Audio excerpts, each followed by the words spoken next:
This is hands down one of the top 3 tastiest things I've ever made.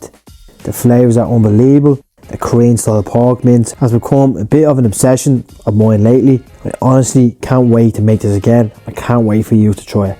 Let's rock. What's happening, folks? We're going to start off with the pickled cucumber and slaw. For the cucumber, cut it however you like. Circles, ribbons, matchsticks, whatever works for you. I went with some rough matchsticks because I prefer the texture and presentation.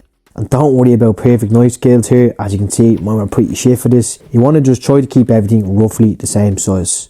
I also trimmed out some of the watery centre because I wanted a bit more crunch and less moisture. Once it's chopped, pat it dry, and if needed, drain off some excess water. Get that into a bowl, then season with a good pinch of salt, some black pepper and a pinch of sugar. Then grate in 1 clove of garlic, add 1 teaspoon of good soy sauce, drizzle of sesame oil, 2-3 tablespoons of rice wine vinegar, a teaspoon of crispy chilli oil and some sesame seeds. Give that a good mix and set it aside while the flavours get to know each other. Now onto the slaw. Cut off a chunk of either of white or red cabbage and slice it as finely as you can. Add that to a mixing bowl along with 2 chopped spring onions, half a grated carrot. You can cut the carrot into matchsticks if you want, but grating it is quicker and it does the job perfectly in my opinion. Season with a good bit of black pepper, some salt and a small pinch of sugar. Then add 1 tablespoon of white wine vinegar, half a tablespoon of sesame oil and just a teaspoon of kewpie mayo. We're not trying to make this a heavy mayo slaw here, just enough to lightly coat everything and bring it together. Give it a good mix and there you go. A fresh, easy, crunchy slaw and a banging pickled cucumber. Both of them pair perfectly with the pork. And you can whack these in plastic containers and store them away and they'll last a few days. Now for the rice, you've seen me cook this on the channel loads of times. I just use a rice cooker. So I'm going to bore you with the details of doing that. I just wanted to bring you here for this. Now when making jasmine rice, this is what I go for. About a month ago I found this and I think it's like $3.50 for the whole bag and it's such better quality. Don't get me wrong, if you are stuck you can get jasmine rice in Aldi or Asda, but it's actually not that cheap. It's like 1 something I think, where like long grain rice like 50p and all that jazz. So for jasmine rice, if you are going to get it, you might as well get this proper brand for 3 something and it's 2 kilos worth. And it does make a big difference. Way better quality. So if you can't get it in Asda like I did, you can get it in an Asian market. As I said, it's not essential, but it's just something to bear in mind. And while I have you here, if you're enjoying the content, want to drop a like and subscribe, it's much appreciated. On this cloves being fully monetized, I just need the watch hours. They're fucking bastards to watch hours, but listen, my goal is to get fully monetized by August. Hopefully you can help me out with that. Love you all, stay nasty. Get up.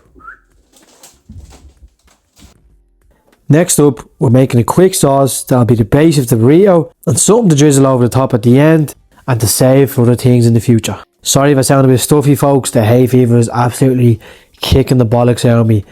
It's that time of the year, but we'll move on. Into a bowl or jug, add 3 to 4 tablespoons of kewpie mayo, 1 tablespoon of gochujang and a splash of water. Then mix until you get your desired consistency.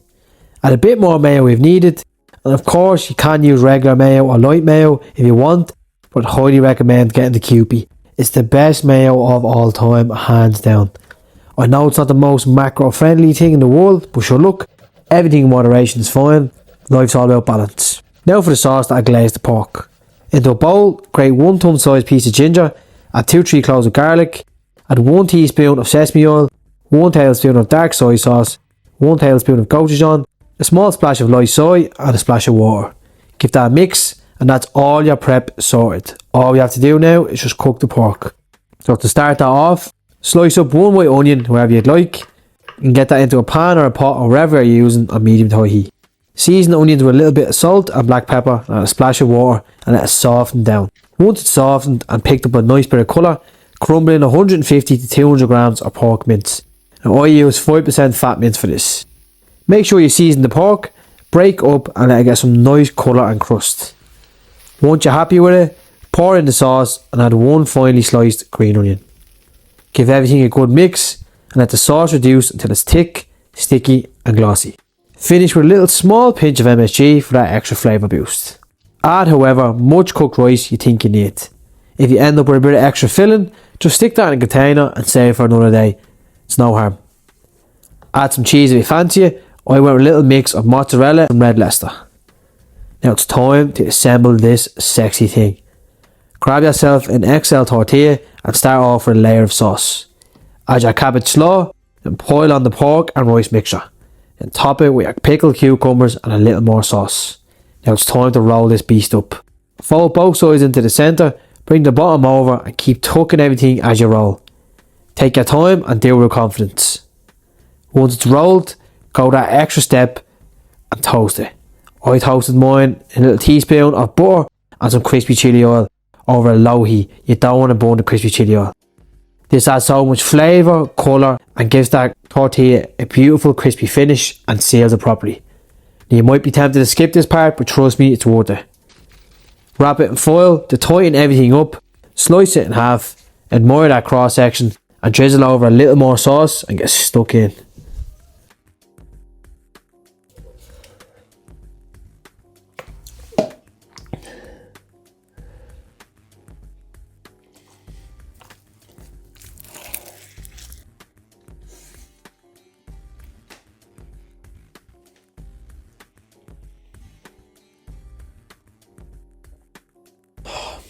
What the fuck? Listen, it's that nice. I'm not even bothered talking about it. Fuck that. Fucking, do you want more nice recipes? Just click that video in the corner right there, wherever. I'm eating this and getting out of here. Go on, talk to you. Tops. Now then, damn it, we're on a hash bond.